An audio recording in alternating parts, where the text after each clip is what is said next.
What's up, everybody? Welcome to Kinda Funny Games Daily for Monday, September 18th, 2017. I'm one of your hosts, Greg Miller, alongside the pure one, at Tim Gettys. Let Tim host. This is a hell of a shirt. Oh, yes, it is. Hey, Arnold. So let's get to the heart of the matter. You just went off and did the Kinda Funny morning show, but right before then, you dropped that on me. You played Destiny over the weekend. I did. What did you think of the raid? How many level 20s do you have right now? What's your light level? 320? You do one of them guys? What's up there? 69. 69. Did you stop there? Stop there. Took down the Leviathan. It was 69. All right. Interesting. It was great. No, I played, I don't know, I want to say an hour. It might have been a little bit more or less. Sure. I'm through the part, I'm in the European dead zone. Yeah, you're back on Earth, yeah. Yeah, so that's where I'm at. Us Guardians know what that means. Hey, I gotta say, yeah, this is a game. Yeah? This is a game and a half, man. It's some real quality shit. I was like, I'm gonna at least give it a shot. Sure. Because I'm not good at first-person shooters. Sure. But I enjoy them, and I loved the Bungie Halo games. Right. So I was like, I might as well at least give this a shot. I hear the campaign is really good. Yeah. Sean Finnegan was tweeting a lot about the shark, Chomp Chomp, tweeting about how the campaign is awesome. And I'm like, all right, I'll give it a shot. Instantly, I start playing. I'm like, man, I'm getting a lot of Halo vibes from this. And that's a good thing. Yeah. It felt great. And I'm like, I definitely understand I'm missing out on something here. I feel like I'm way too far behind to actually get into it. Oh, no way. And even then, I understand. too much time. I can't even do it. As someone who played nonstop all weekend, but started a second character to play with Jen, because Jen started her own character, and I want to get her brought up to speed and get up there. Yeah, you're not too far behind. Okay. You could get in there and do it. I still have to I'm platinum pacing this game. I still have to make another third character, so I could at any point come play with you with that character. Okay. Because I got to commend them, man. They did a really good. The presentation's fantastic. Oh yeah, the music's fantastic. Music's amazing. Just everything about the look in it, especially. Oh my god, it's beautiful. Some of the textures are a little iffy or whatever. It's not PC Master Race and all that, but on PS4 Pro on my TV, I was like, holy crap, these colors they're popping, Greg. Yeah. It was looking real damn You gonna good. play more of, you think, for Gamescast this week? I don't know. Gia asked me after I was done playing. She was like, "Oh, you're gonna keep going?" I was like, "I think I get it. I think. Oh wow. Okay. I think I get it. It's not for me. Okay. But it's really good. There's just too much stuff coming out that I'm like that is for me. Not this week. Not this week. Not this week. You can play it all week. Just play it all week. That's Don't worry true. about it. Stop watching your Bachelor in Paradise stuff. Get out there and kill It's some over, stuff dude. with me and Andy. I have nothing to watch. Kinda Funny Clan. Woo. If you didn't know, ladies and gentlemen, this is Kinda Funny Games Daily, each and every weekday on a variety of platforms. We run you through the nerdy video game news you need to know about before going through, answering your questions, giving you our perspective, having a good time, reading your questions from kindafunny.com/KFGD. Remember, if you're watching live on twitch.tv/kindafunnygames, you can do it each and every day as we record it, but we don't look at the chat.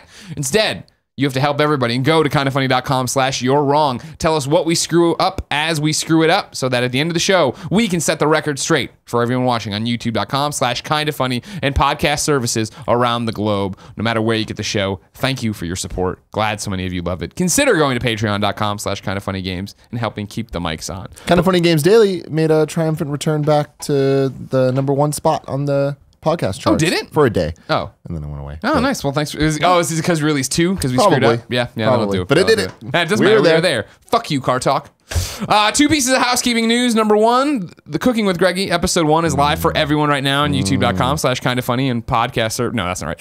If you go to patreon.com/kindafunny, you can get the second episode right now for just $1. Thank you for all your support on that show too. That's been really incredible. And then, second piece of housekeeping, a big one, a megaton, some would say, from the weekend. Danny O'Dwyer, no clip himself, my Irish cream, has announced he's moving to Maryland. Going out there to be with family. Happy going time. Out there. Of course. It's bittersweet. Sad for us. Exactly. Yeah. That was our thing when he came in and told me. I was like, oh man. He's like, I know. We just started getting going. I barely got 3 months out. And granted, in that 3 months, I think Danny was on probably 3 episodes, 4.5 shows. Yeah. So no, he's very busy and we're happy with our time with him. But at kindafunny.com/KFGD, Javier writes in and says, "Good morning, Greg and Tim. I caught up this morning and read the news that Danny O'Dwyer is leaving California in Kinda Funny Games Daily. It's bittersweet to see him go, but exciting to see his future projects. Will Danny's departure be a big change for the show? I don't know how things work internally for you guys, but it'd be nice to hear how the show may change in ways we don't know about. Greetings from Florida. Javier Bonnier Riez."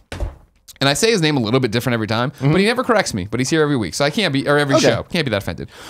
We had a long conversation about this. We are canceling Kind of Funny Games Daily. It's over. We feel like, you know, no one's liking it. And nobody would be able to step. No, that's the whole point of Kind of Funny Games Daily, is the fact that when we started with the idea, the idea was, I guess, not the problem, was that I wanted to do this show daily, but that's way too much for us to take on internally on our own and figure it all out. And that's why hiring Danny and Andrea as co-hosts, but not hiring them full-time at Kind of Funny was the solution. Danny's got 2 more weeks. So it's all of this week, all of next week. That next Friday will be a huge show. You should check it out. And then after that, I don't know how immediate it'll be, but I want to get another host in. I want to do that. I want to contract another one of our friends or figure it out. We've talked about a couple people. Yeah. I'm thrilled about all of them. We Yeah. haven't talked to them yet. I talked to somebody over the weekend. Oh, okay, And it cool. looks pretty good. Okay, good. But there's no timetable Because for it. there's I would say there's 3 people that I'm excited about at least talking to and figuring it out. The challenge that I issue to all of you at home is to tweet at us, letting us know who, or go to kindoffunny.com/KFGD. There you go. That's how you do it. To let us know who you would like to be a host. Things to keep in mind if they have a job, like people at IGN or GameSpot right now, probably, and I mean, not probably, definitely cannot do it because Full-time, yeah. it's like that's just an issue. Yeah. They could be special guests every once in a while, but they can't be part of the actual crew. But if you have ideas of people that are eligible to do it, I'd love to hear it. Sure. Kindoffunny.com/KFGD. And remember, when you think you're being cute and writing Colin, you're not. 300 people beat you to it. For now, let's begin the show with what is and forever will be the Roper Report. Time for some news. 5 items on the Roper Report. A baker's dozen. Andy's the wild card when he does it. I'm never sure what he's going to do, so I brace myself. Is it going to be the scream?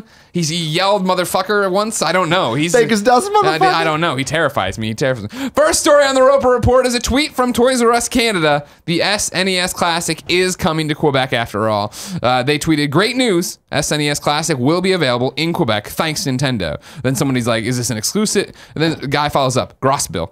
Is it Toys R Us exclusive in Quebec, or was the restriction lifted by Nintendo? The Toys R Us responds, should be lifted restrictions. A press release went out from Nintendo. Would be great if it was an exclusive though. Lol, smiley emoticon. First off, shout out to Toys R Us Canada, social media person being a human being. Yeah. I hate corporate accounts that are just corporate assholes and don't do anything. I like the lol and the smiley face. Yeah. And yeah, this is something that was just an interesting one of, I remember when they announced it, there was confusion if it would be over in there in Quebec, how it would all work out. Appears everything's good. I didn't get this press release, nor did I see anybody outside of this tweet on Gaff talking about it. I mean, is this news? Like, Yeah. I get that it's news to people, but like, I don't know. It seems like a cool. Well, I mean, when the first story was, it's not coming. Now that it's Okay, kind of okay. reversed. I wasn't there for that. Yeah. I just feel like there's so many times things happen where they're not. This isn't one of those things of like, oh, they announced a new territory is coming to. No, they had said before we can't bring it into Quebec because Quebec has those weird ass rules, right, of like French. If Geneviève Saint-Onge was here, she'd tell you all about it and this, that, and the other. It's why she had to watch all these movies dubbed in French and they were terrible and she hates them or doesn't know that she, you know what I mean? So it's like Australia. No, they don't dub them. You know, Australia just gets all fucked up shit, right? Well, yeah, because apparently they're all worried about the violence, and so like the blood and the zombies have to turn into like flowers and crap like that. That's why they make people like Alana Pierce who are wrong in the head and know about Armored Core, which is weird. She knows so much about it. How did she know anything about Armored Core? Number 2. Battleborn is preparing to ride off into the sunset officially, which Lord. I know we've all been watching it just bleed out forever and ever and ever. Go free to play this year, even though it's not free to play, says Randy Pitchford. But now here's an official statement that was posted over to their forums from Battleborn creative director Randy Varnell, aka GYTHRI. Hello, friends. It's been a while since I've communicated with you directly, so I wanted to take this opportunity to write to you as Battleborn rounds another milestone in its life. As of this week, there will be no more battle plans, and there is currently no planned content after the fall update. Details of any future changes, I should say, or news will be made on our forums or through social media, so keep your radars on. Never fear, Battleborn is here to stay. Nothing is changing with Battleborn, and the servers will be up and active for the foreseeable future. We announced the fall update for the game at PAX, including new skins themed on some of your favorite Borderlands characters. That update will also include some updated title art, more full bar titles, for the more significant challenges in the game, as well as some additional finisher boosts and taunts. Also, there are minor balance changes in the patch. If you've been paying attention to recent news from the Gearbox panel at PAX West, you'll you'll have heard that many folks at Gearbox are working on a highly anticipated project.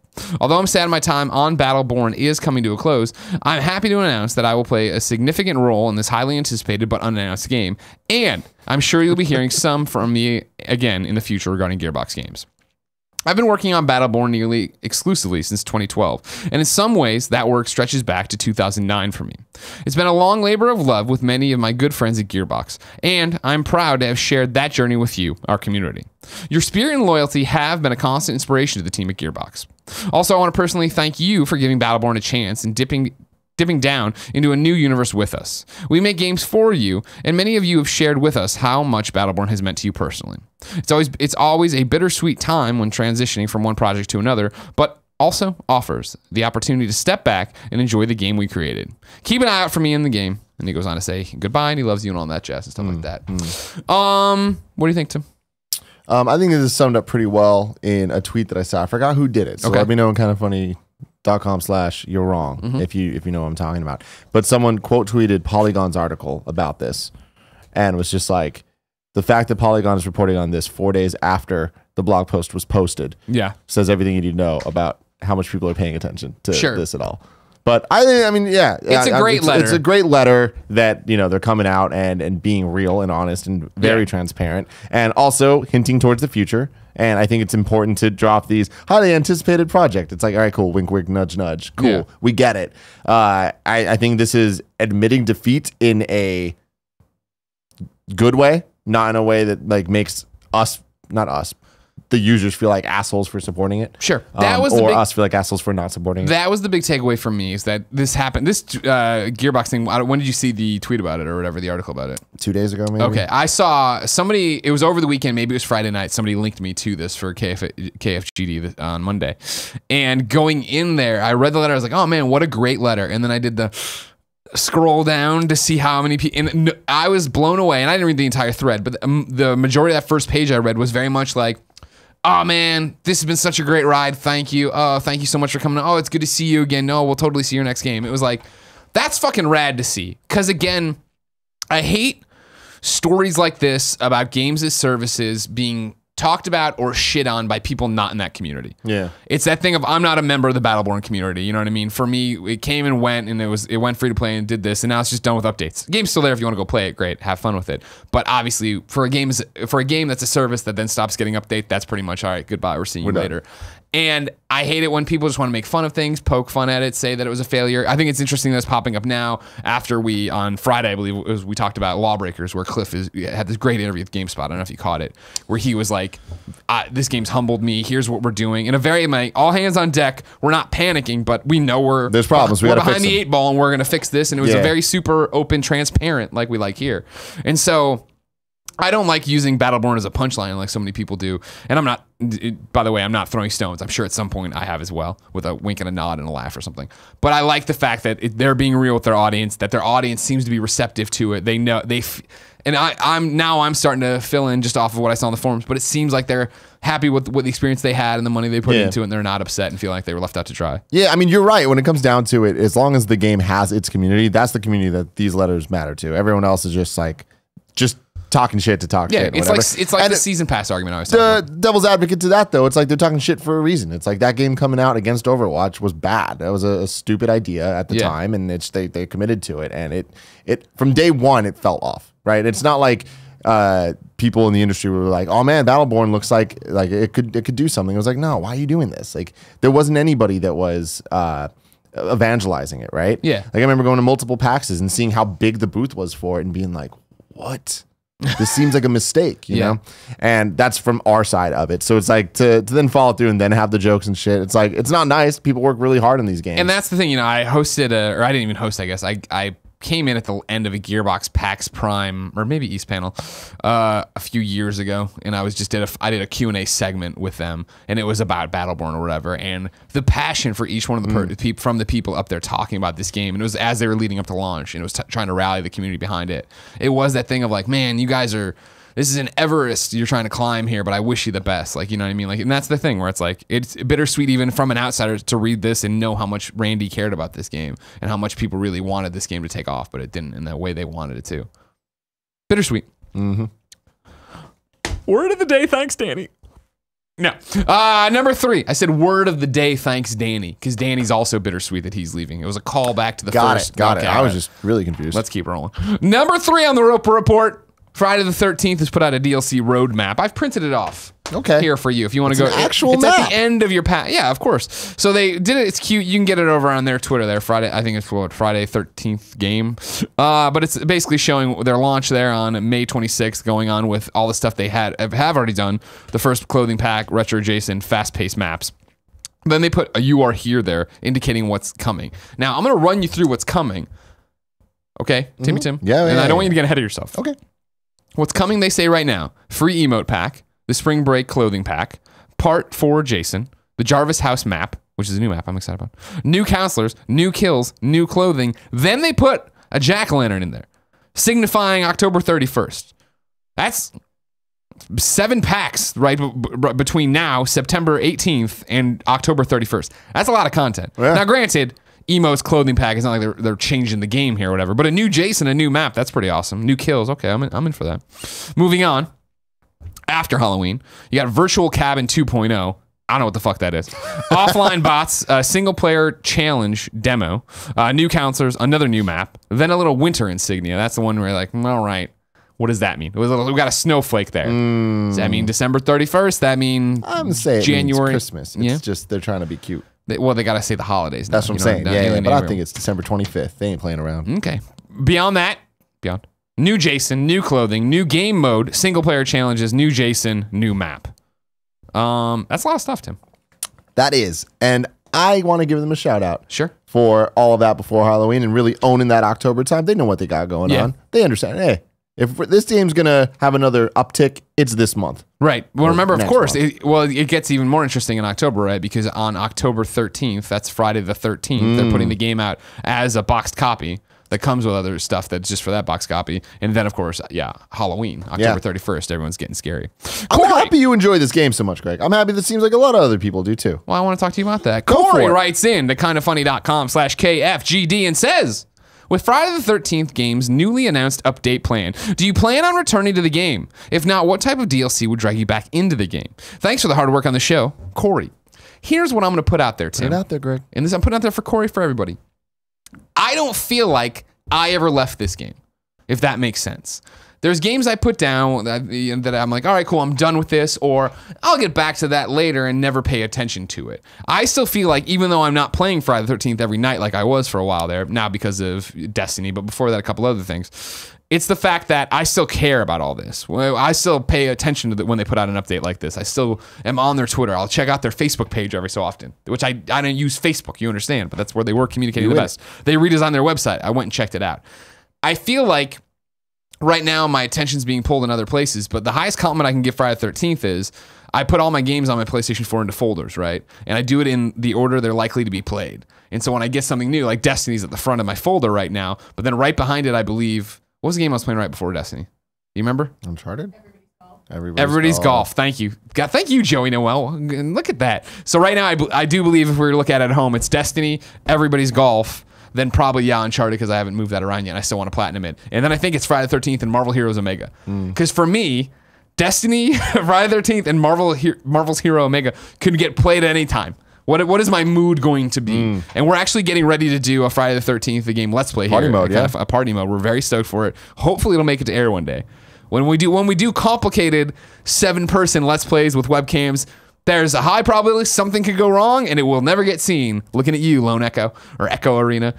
So like, hopefully that happens, but I do want to jump in like tomorrow night probably and, shake some of the ring rust off and get out there, make sure I know it. Because I got to look good when I kill you all. We're just going to jump in. Exactly. So I don't think I ever went away.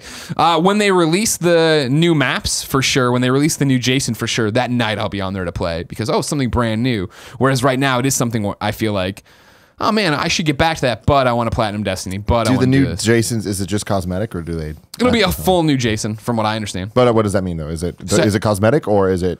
Well, no. So I'm trying to, I forgot how much you'd play to the game. 0. Okay. There are multiple Jasons, right? And it's not, it is cosmetic, but it's not. Where there are multiple Jasons, right? And then each of them have the, specific kills, specific stats. Okay, cool. So they're own. Gotcha. Now the retro Jason they put up here was just this reskinning of one of the Jasons. Okay. But like part 4 Jason would have to be a new Is Jason X in this? Not yet. Okay. But I heard there was gotta wait for copyright that. things or something like that. But then I think also they're really working on it. So I wouldn't be surprised. That would definitely be a big one that if they could get that in there. Yeah. Yeah.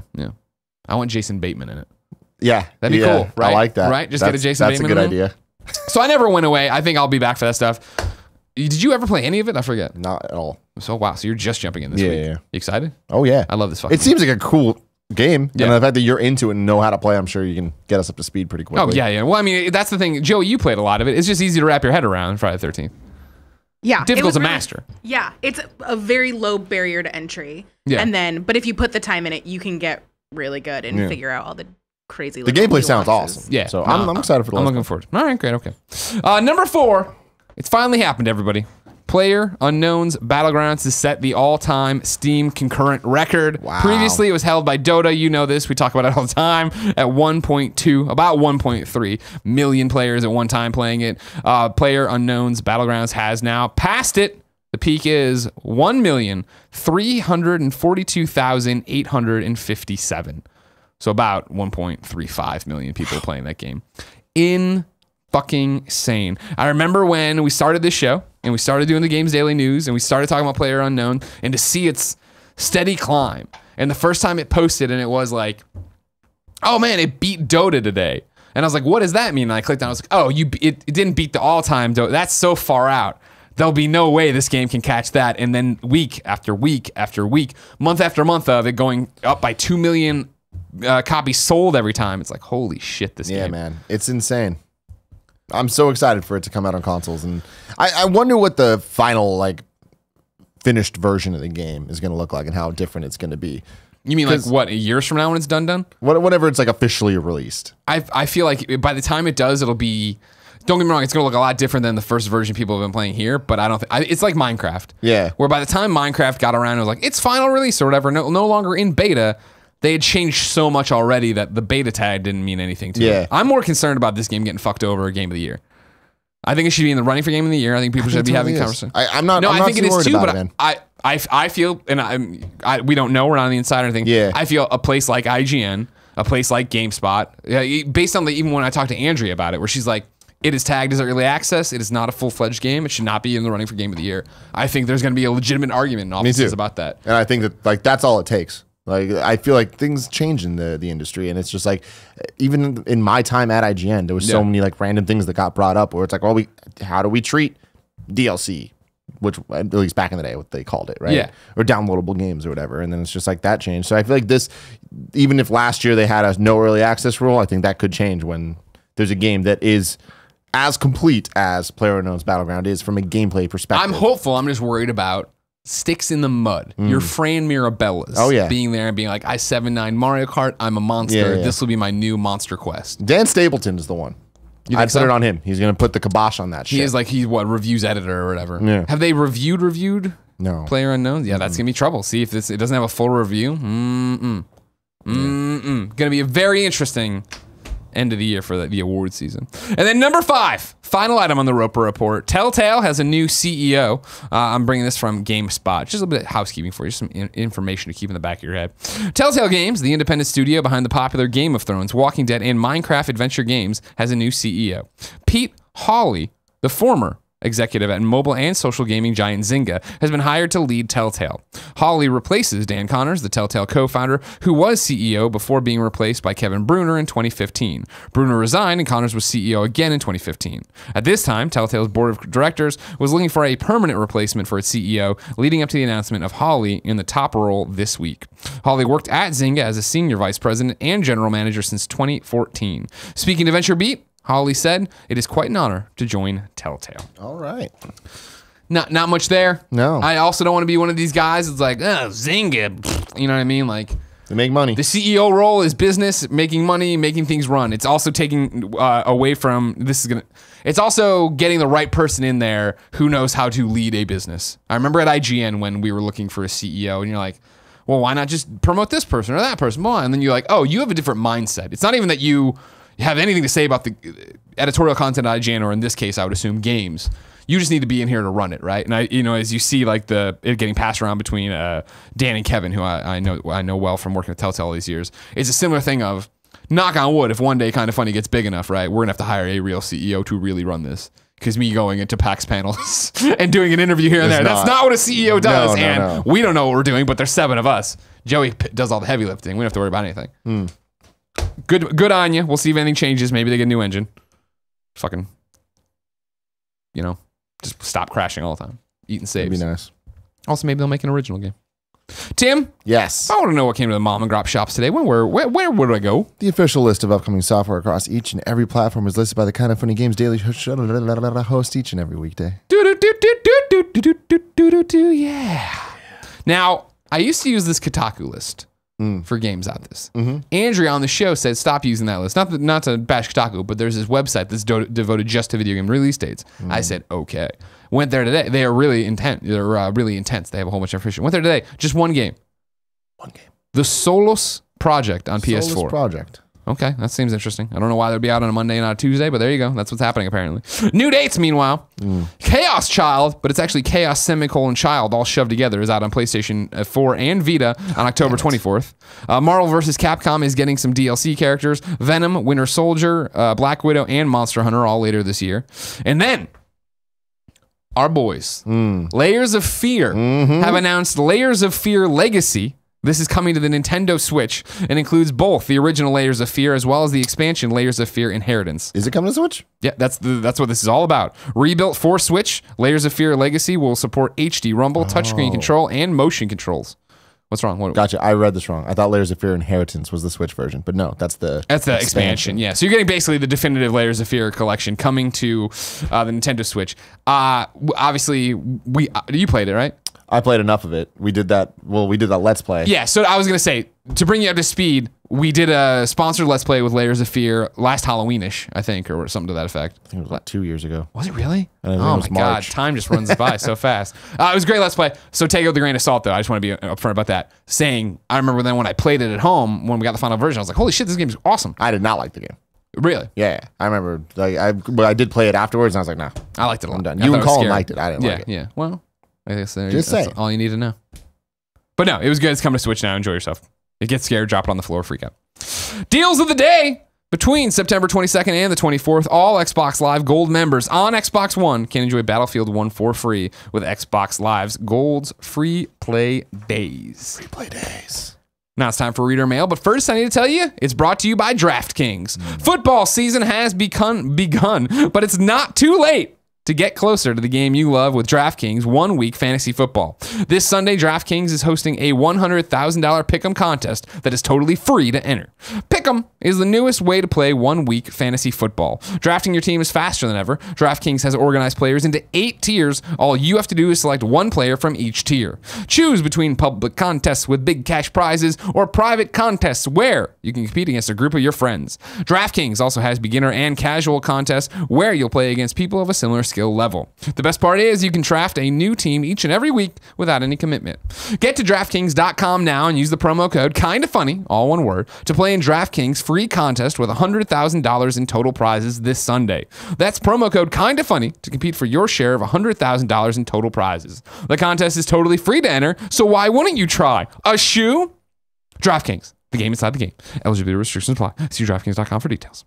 There we go. Brandon is piggybacking off of a conversation we had before, but I think tied in to the Layers of Fear thing.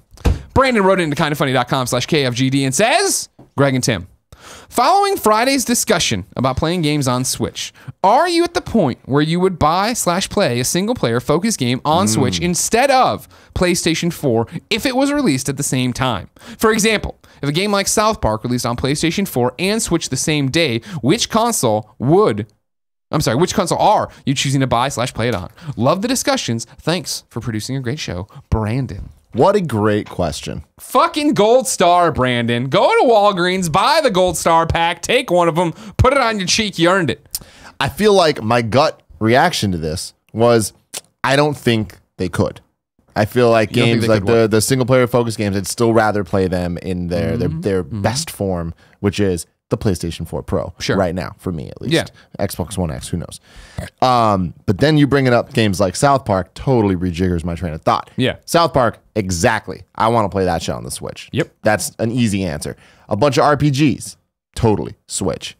I think it's first-person shooters that are like the big AAA where graphics are supposed to be part of the whole experience. Yeah. Like Star Wars Battlefront, for example. I'm not buying that on the Switch. I'm going to buy that on the place on the real consoles. Yeah. But then there's games like Wolfenstein, where if it was day and date, maybe I would go on the Switch, because I don't think of that game needing that like extra level of fidelity. And that's the thing. This is You Weren't On Friday's show. This is where it's piggybacking off of, is the fact that, we were talking about obviously all the Nintendo Direct stuff and Wolfenstein and then Doom coming to Switch. And it wasn't even the news anymore as much, because we did the news, I think, on Thursday. Then Friday's episode or whatever was, why are you guys excited for this when you weren't excited for Wii U ports? You know what I mean? Like when Batman and Mass Effect 3 were coming to that. And we're like, well, they were super late, and that just wasn't that. That's so on the same plane. Whereas I feel like, what are you making the face about? I mean, that's the Switch offers something different. Exactly. That's what I'm saying. That's the jumping point here. Whereas, like, are we at that point? 100%. When was I at that point? January. I remember saying if Mass Effect Andromeda was coming to the Switch, I would buy and play it there. What he's talking about here with South Park. Yep. I remember South Park. I mean, I love South Park, the original Stick of Truth, right? The trophy list was complicated. I don't have the platinum in it. I didn't want to replay it. And so if it was coming there, hey, you're going to sink 40 hours in this game, 25 hours, whatever the hell it's going to be for Fractured But Whole, 100%, I would put it on Switch and play it there. Mass Effect Andromeda, yeah. And then Wolfenstein 2, actually, like I was saying on the show last week, gives me an out here. Where, again, I still haven't played Wolfenstein 1 all the way through. I need to. But now that Destiny's got me, I need to play Persona. There's a million other things happening. Not to mention that Super Mario Odyssey comes out on the same fucking day as Wolfenstein. Assassin's Creed comes out on the same day as Wolfenstein. There's a legitimate shot that I'm going to sleep on Wolfenstein again and get to the point of, fuck, do I just wait for the Switch? Do I play it on the Switch version? Because there's some, and granted, this is us and who we are, but like climbing on a plane on Saturday. Going to be away from everything. Now I'm bringing the games case so I can play fucking Destiny. Of course you are. Where we're going to be, where we're down in LA for this Let's Play thing. But I want those kind of experiences. I was one of the people who, Thimbleweed Park, Ron Gilbert's point and click game, got announced. Obviously, Xbox One, PC. I'm like, all right, I'll play it. I'll play it on Xbox One. That's an Xbox One exclusive. I'll count it as. All right, great. Comes Xbox One, but it came out against something else. Okay, slept on it. Then got announced for PlayStation 4. I was like, oh fuck. Well, I'm not going to do that. I'll wait for trophies for it. Got it. Downloaded it to PlayStation 4. A million other things playing, and then finally they announced, oh, it's coming to Switch too. I'm like, well, now I'm playing it on Switch, because that's another game where I'm terrible at point and click adventure games. Putting it on a HD screen isn't going to matter for that game, and it's telling me a story. That's the exact kind of thing I want on the Switch. I want to be able to get into a world that's going to take me a while, that's going to be different and funny in all these interesting ways. Yeah, I mean, I think so. Going back to the question, I think the things that would not make me choose the Switch version are games that require online. Like real 100%. Online infrastructure. So pretty much multiplayer shooters. If it's a single player shooter, I think like that's why Wolfenstein to me kind of falls back on where I'm like, all right, it could be okay on the Switch. Yeah. It'd be that, or it's just real like giant games that are kind of like tentpole experiences. Things like Uncharted, things like Red Dead. Like I don't want Red Dead on the Switch. 100%. I want Red Dead on PlayStation 4 or Xbox. Yeah. Now here's the thing. Well, I guess you say you want Red Dead on that. What makes Red Dead to you different than Zelda Breath of the Wild? But the fact that Zelda is exclusive. So it's made from the ground up for the system, whereas Red Dead's made for the other systems in mind. It's like, oh, I guess we can put a lesser version on this. Fair. That's it. Did you play a lot of Zelda handheld, or did you mainly play on your TV?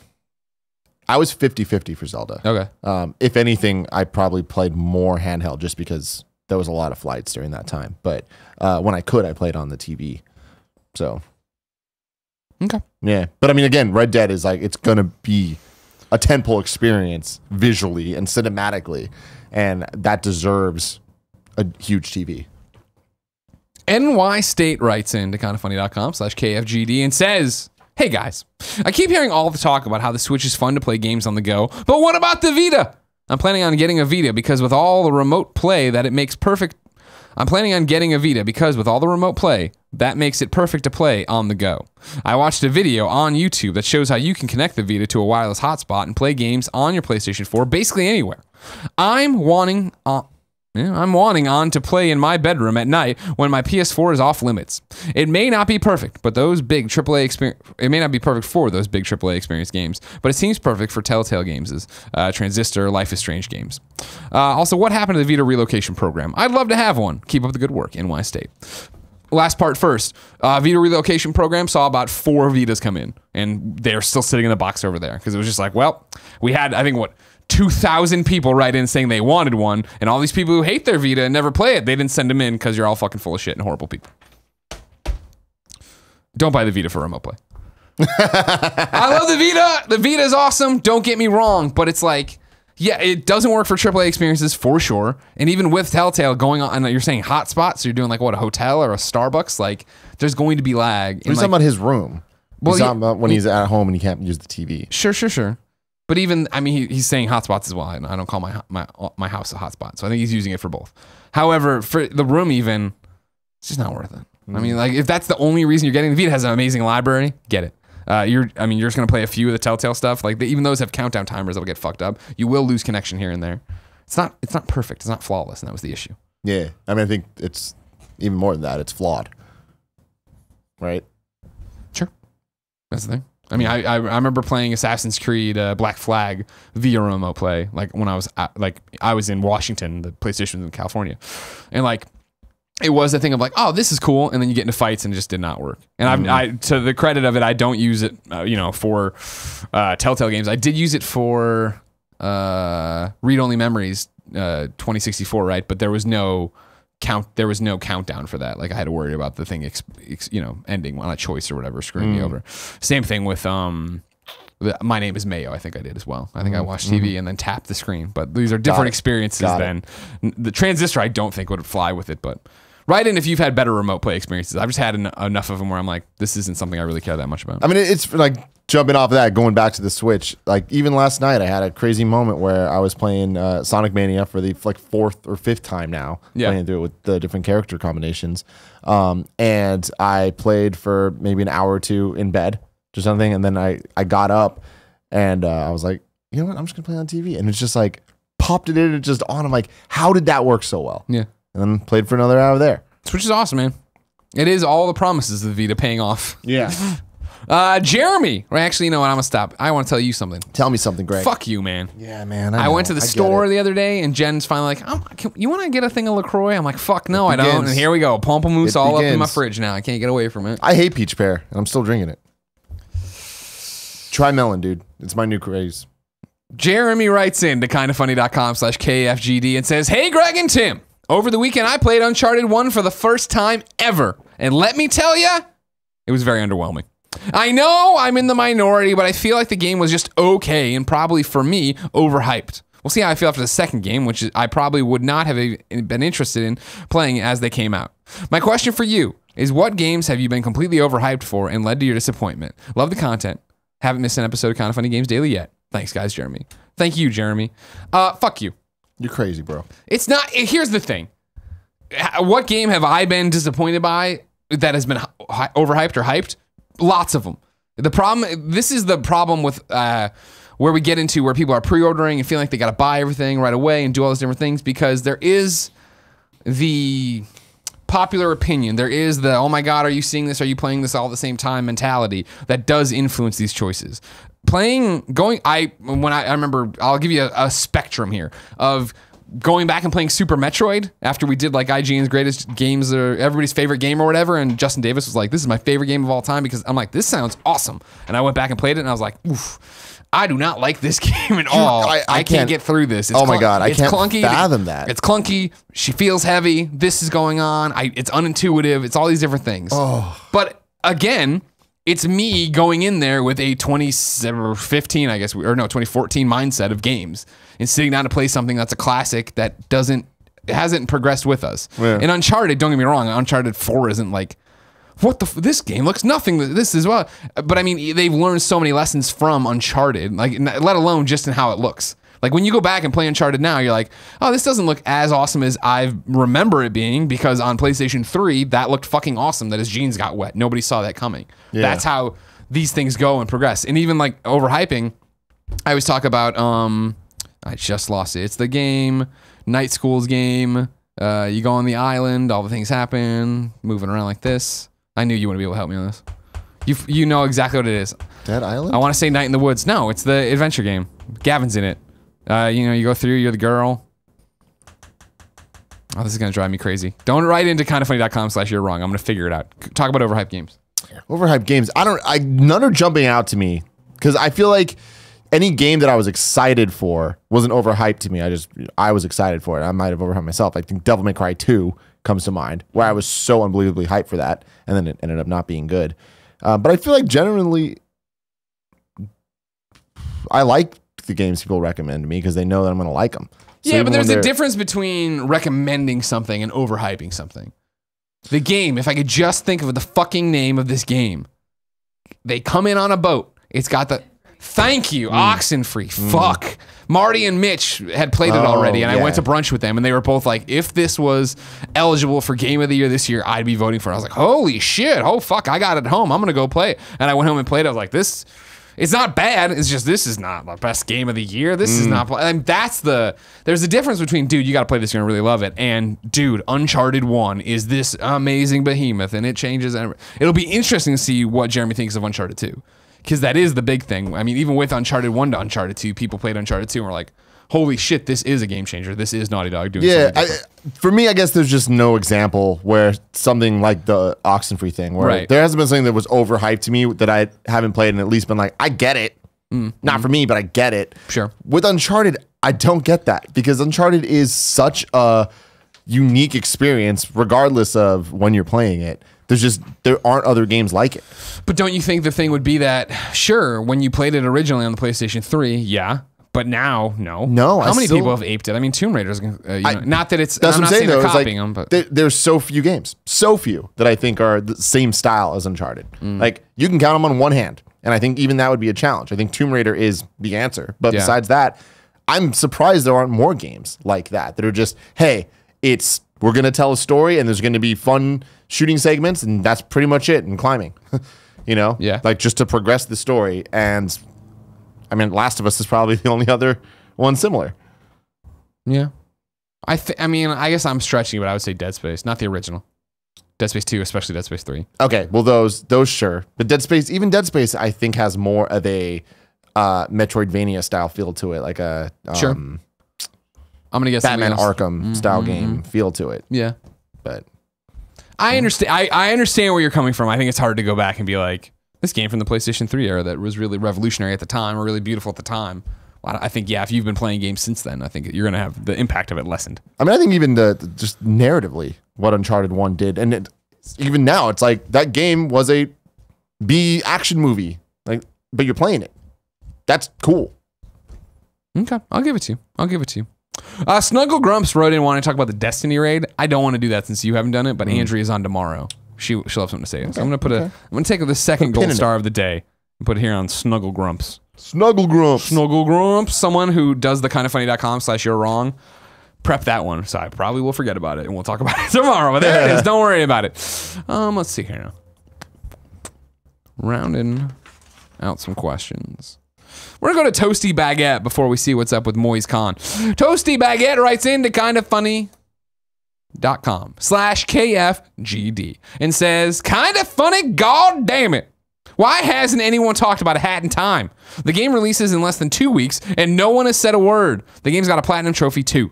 Anyways, now that it's been name dropped on the show, what do you guys think of A Hat in Time? I've been following the game since it started development, and I am incredibly excited if my frustration didn't give it away. Thanks for everything you do. Loving Kinda Funny games daily. Keep up the good work." Well, Toasty, I have talked about this game. Go fuck yourself. Damn. My video for my top things I saw at E3 on day one of E3 mentioned A Hat in Time. It is a platformer that's now coming to consoles as well. I think kindoffunny.com/you're wrong. PC for sure. PlayStation 4 for sure. I assume Xbox One, but I actually don't know about that. So let me know on that one. But when I sat down to play it at the indie game night part of pre-E3 Judges Week, I sat down. He's like, "Do you like Mario 64?" I'm like, "Yeah, who doesn't?" He's like, "All right, that's what we're kind of going for here. This is what we're trying." And I was like, "All right." You jumped in there, and sure enough, it felt like that of like running around these environments. It's funny, it's cute. You get different hats; they give you different powers. So like, I was using like an ice power to get around. I was investigating this murder on a train and jumping up, getting higher things, collecting other stuff. It felt like that kind of game, and I was like, "Yeah, I do want this. I do miss that." I came home and told you about it. Yeah, you did. I feel like I'm a huge hypocrite when it comes to things like this. Platformers are my favorite genre. I love them so much and all that. But it's like, and I say, "Oh, I want more games like this. I want more games like Mario 64 or like Galaxy or like whatever it is." And then, or like Crash Bandicoot. Yeah. But it's like when they happen, which they do very often now with indies, I don't actually want to play them. Like there's something about it where it's like, I want Mario, I want Crash, I want, now I can say this without hating myself, Sonic. But it's like when there's these games that are like them, it always feels like they're lesser to me. And that's totally in my head. Sure. But there's just something about it where I'm like, the only exception that I've had in a couple of years has been Freedom Planet, which is just a Sonic ripoff, and it did great. It was Sonic Mania before Sonic Mania, and I loved that. But then there's all these other ones. I'm blanking on their names right now, but there's one that just came out, Jazz Star, Restar. Spark something. Anyways, it's another thing that it's kind of like a mix between Sonic and Kirby and whatever. And I'm like, this looks like a total Tim game, but I'm like, I don't want to play it because I'm judging it as lesser than, even though it's not. I look at this game and it's like, oh, it's like Mario 64. I'm like, yeah, but it's not gonna be Mario 64. Like I immediately my thing about this one is I think it's cute and funny enough that it's like Mario 64 in terms of, all right, now imagine traversing this area, jumping around like that, doing this different thing, but then do it. The big thing about it is I feel like it falls into the same camp we were just talking about. Of like, cool, I feel like I'm going to download this and put it into my folder for games, and it's going to sit there and I'm going to see it, but I'm going to keep getting drawn into Destiny or, maybe I'll try Assassin's Creed or back into Friday the 13th. There's like games I need to play on the PlayStation 4, whereas if this is sitting on my Switch, okay, yeah, why not pop in, run around this independent game, jump up there and do it. Kindoffunny.com/you're wrong. Let me know if it's even coming to Switch. Yeah, I don't know. I guess that's the type of thing for me where I feel like, knowing myself, it's the type of game I'd play for 20 minutes and be like, it's like Oceanhorn, where it's like, oh, it's like Zelda. Yeah. Like, oh, that's cool. I want more Zelda. Oh, it's like top-down Zelda. I love top-down Zelda. And I play it, I'm like, it's like it, but it's not. Like it, but it's not. Yeah. And I feel like with platformers, it's like I'm super biased towards Nintendo, where I love Nintendo platformers, and I hold things to that regard. And when they're not quite that, I'm like, well, you tried. I'm done. Final question of the day. So kindoffunny.com/KFGD comes from Moise Khan, who says, "Hey, Greg and Tim, any big hopes or predictions for the PlayStation TGS conference, or will Sony be holding their cards for PSX in December? Thanks, and love the show. Makes my daily commute a whole lot more entertaining." Smiley emoticon. If you didn't know, it's Monday. Tonight is going to be for us, in our time zone, is going to be the PlayStation TGS conference. I think it's midnight. Pacific time. Starts at midnight tonight. My big prediction for it is not much of the stuff there is going to matter for us. TGS is a very local insular show of like, hey, here's this game that's in Japan that you care about, that a niche cares about. Like they're gonna. I know it seems impossible. I'm sure there will be another Yakuza game announced or some shit like that, and they'll have more to go, and it'll be out here in what used to be a year, but now 6 months, and they'll just. Well, I mean, they just keep coming. Yeah, you can't get away from all these Yakuza games, and I'm a guy who used to like Yakuza. I predict there's going to be don't like them now. A lot of games with similar titles to Chaos, Child. I think, that will come to PS4 and PlayStation Vita. It's going to be one of those things where it's super Japanese focused, and I bet that, yes, there will be standouts of like, oh man, this is coming to the West, they've said, or that, or a franchise we care about in the West will be there, but it'll be a Japanese franchise that I think is... I think the biggest news that can come from it, and I don't expect this, but we have not heard about the Resident Evil 2 remake in a bazillion years, and I think that it is a very Japanese game that could be talked about there if Sony's trying to do that. Are you expecting more like Kingdom Hearts stuff and stuff? Not necessarily a PlayStation, but just for TGS. No, I don't think that Kingdom Hearts has been really good about saying where they're going to be, and they haven't said anything about TGS. So I don't think they'll be there. But yeah, I don't expect any like Final Fantasy VII remake or anything. Yeah, I think you'll go. I think not even are they holding their cards for PSX. I think Paris Games Week still needs to happen in October. Correct me if I'm wrong. And I think when you get there, that's going to be the more. Hey, here's something about Detroit. Is Sony going to be there? I thought so, weren't they? Or is this one they're not doing? I thought they were doing it this year. I thought they weren't doing it, but Kindoffunny.com/you're wrong. Maybe it's all jumbled up in my head, which does have occasion to happen. But I would say that's where I'd expect them to do something that would matter more for us in a Western audience. Like, hey, here's Detroit. Here's what they're working on. I'm pretty sure they are. Here's a look at what the Horizon Zero Dawn DLC is going to look like. Okay. Kindoffunny.com/you're wrong. We need you to do it right now if you're watching live to let me know. We'll find out the information. Don't just go there and shout stuff out. Right now, though, time to squad up. This is where one of you writes in to kindoffunny.com/KFGD. You give me your name, your username, the platform you're playing on, the game you need help with. I read it here. You get these friends to come out and help you. They hit you up, they friend you, they play games with you. Everybody has a good time together. It's what best friends are all about. This one's different, though, so stick with me. This is Doug. Doug's writing in and he needs help on sifted.net. That's SIFTD.net. He writes in and says, I know this is a weird one, but looking for more cool, mature people to join my favorite video game news site. Sifted.net was made by Shane Satterfield, formerly of G4, X-Play, and GT game trailers. The site has recently switched its format to Patreon and is trying to raise $8,000. I would love if some KF best friends would join the site. It's free. The site curates all of the Kinda Funny Games content and is an absolutely crazy time saver for all your favorite video game news. Thanks, and hit me up on the site, and I will be happy to show you the ropes. His name on the site is Suicide King, all one word. So he needs people to go join sifted.net, SIFTD.net. Look for Suicide King on there, aggregate all your news, help the site keep afloat and not go under. Yeah. Interesting site. Yeah. You ever use it? Mm-hmm. I've looked at it. I've never actually used it. Yeah. The pack attacks over there. Oh, or whatever they call it nowadays. Yeah. That's some new name. Okay. Yeah. All right. Squad Up's brought to you by Skillshare. Skillshare is an online learning community for creators with more than 17,000 classes in design, photo, and more. Premium membership gives you unlimited access so you can keep learning, find inspiration, and take on a few projects whenever you want. The first 500 people to use the promo link that I will read soon will get their first 2 months free. Then it's as low as $10 a month after that to continue learning if you like it, or cancel if you don't. There's no risk. Learn from anywhere. Download the mobile app on Android or iPhone and tap into classes even when you're offline. Tim? Yes. They got something on there called 3-Minute French. Do you think I'm going to use this thing to get in there and learn it? You should. You goddamn right I am. Yeah. I'm sick of having these French people show up at my house and not know what they're saying. Yeah. They're saying something about me. In 3 minutes or less, you can know everything. Exactly. I'll be eavesdropping, but I won't tell Jen that I'm doing it. I'll just sit there, know the French, decipher everything, get her bank accounts, get out. I'm a big fan of Skillshare. Are you really? Yes. I saw they had a motion graphic one on there too. They have a whole bunch of stuff, and they're super good if you're in any creative field using Photoshop or After any of the Adobe suite, or if you're just trying to learn how to use cameras and understand the difference, like with focusing and like different lenses and all that stuff. What I appreciate about them is most other sites are the super long tutorials where they get really in depth and everything. Yeah. This is like smaller bite-sized videos. Okay. They have longer ones too, but the ones I like are the smaller ones that it's like, in 10 minutes with one focus on, we're going to teach you how to do this effect. Nice. Or we're going to teach you how to use this camera to do this. And I'm like, this is super awesome. Okay. The first 500 people to sign up will receive a 2-month free trial. Go!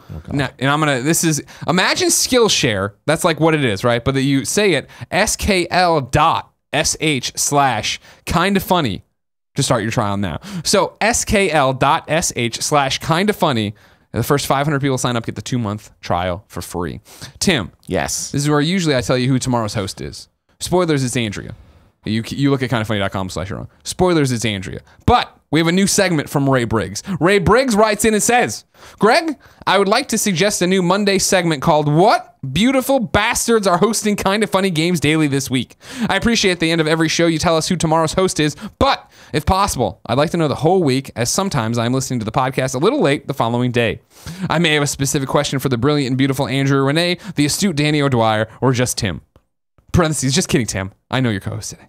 And it would be good to know what days each person is on. I've been listening since episode 1, and I love the new show. Thanks, longtime fan. No problem, Ray.